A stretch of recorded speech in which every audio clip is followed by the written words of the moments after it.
Deer viewers, welcome to Craftastic. গতদিনের ভিডিওতে আমরা পেন টুলের একদম স্টার্টিং বা বেসিক কিছু কাজ দেখিয়েছিলাম। আজকে আমরা পেন টুলের পাশাপাশি কার্ভেচার টুলেরও একদম স্টার্টিং বা বেসিক কাজের একটু ডেমো দেখাবো। তো প্রথমে অ্যাডোব ইলাস্ট্রেটর ওপেন করি। গতদিনের মতো আজকেও আমরা টুইটার লোগোর উপরই কাজ করব।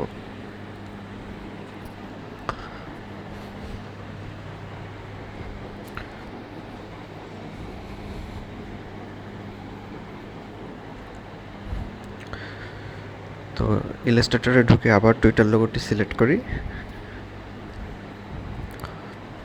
আবার উইন্ডোতে যদি আগে থেকে করা আছে তারপরেও চেক করে নিলে বেটার যে অ্যালাইন, গ্রেডিয়েন্ট এবং সোয়াচেস এগুলো টিক দেওয়া আছে কিনা।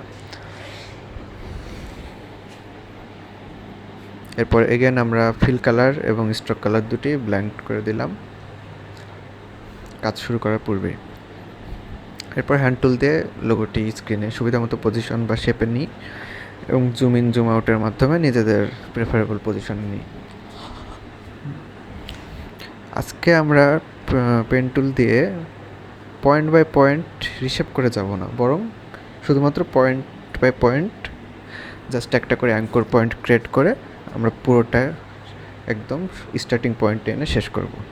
অর্থাৎ গতদিন যেরকম আমরা point by point on click করে আমরা ছেড়ে না দিয়ে শেপ করে এগিয়েছি, আজকে আমরা সেটা করব না। আজকে আমরা কোনো রিশেপ করব না, অ্যাডজাস্টমেন্টও করব না, জাস্ট পয়েন্ট টু পয়েন্ট এগোতে থাকবো একটা করে অ্যাঙ্কর পয়েন্ট ক্রিয়েট করে।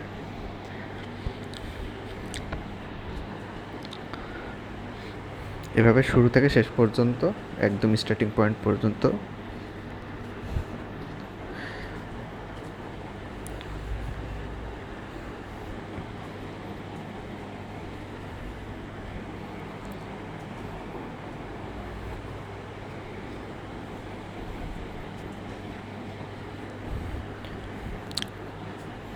অনেক সময় পয়েন্টটা একটু এদিক ওদিক হতে পারে, সেক্ষেত্রে আমরা জুম ইন করলে বেশ সহজেই অ্যাকুরেটলি পয়েন্টটা বসাতে পারবো। এভাবে শেষ মোটামুটি পুরো লোগোটাটি পয়েন্ট কাভার হলো। এখন আমরা এটা রিশেপ করার জন্য কার্ভেচার টুল সিলেক্ট করব।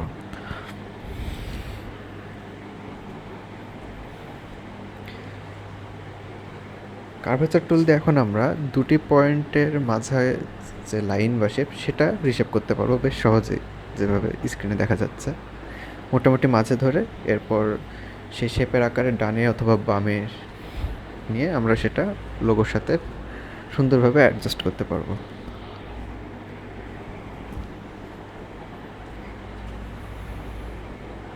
এভাবে একটার পর একটা দুটো পয়েন্টের মাঝামাঝি যে স্ট্রেট লাইন সেগুলো আমরা সুন্দর করে লোগোর সাইজ বা শেপ অনুযায়ী সেট করতে থাকবো বা অ্যাডজাস্ট করতে থাকবো।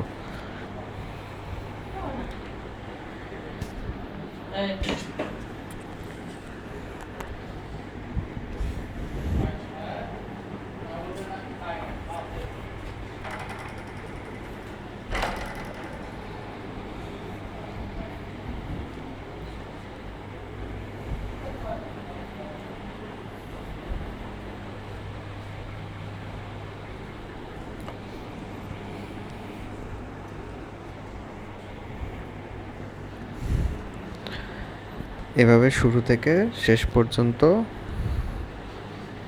পুরোটাই রিশেপ করব আমরা, এবং ছোট ছোট সূক্ষ্ম জায়গাগুলোতে দরকার হলে প্রয়োজন মাফিক আমরা জুম ইন বা জুম আউট করে নিজেদের সুবিধা মতোভাবে স্ক্রিনে হ্যান্ড টুলের মাধ্যমে নিয়ে তারপর রিশেপটা করব, তাতে আরও অ্যাকুরেটলি কাজটা কমপ্লিট হবে।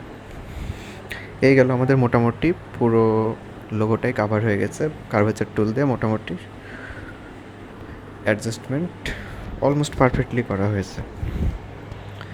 এখন আমরা ঠিক আগের মতো করে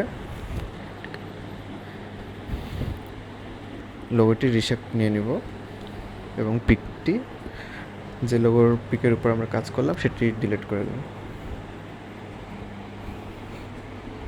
পিকটি সিলেক্ট করে আল্টার ডিলিট দিয়ে আমরা সেটা ডিলিট করব এবং যে রিশেপটা আমরা নিয়েছি সেটা এখন আমরা রিকালার করব।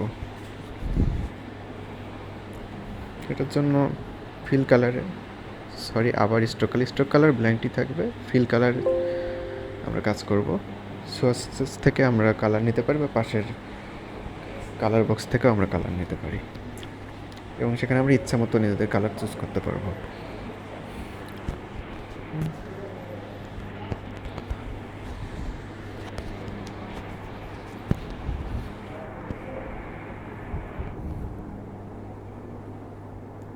এখন কালার রিসেপ্ট হয়ে গেলে সেটা সেভ করার জন্য আবার এক্সপোর্টে যাব, ফাইল থেকে এক্সপোর্টে যে আমরা সেটা জেপিজি ফাইল হিসেবে সেভ করব, এবং যে লোকেশনে সেভ করব এবং যে নামে সেভ করব সেটা দেওয়ার পর সেটিংস ঠিক করে ওকে দিব।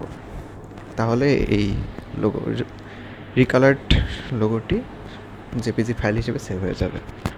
সেটা আমরা সেভ করা লোকেশনে গেলেই দেখতে পারবো জেপিজি ফাইল হিসেবে।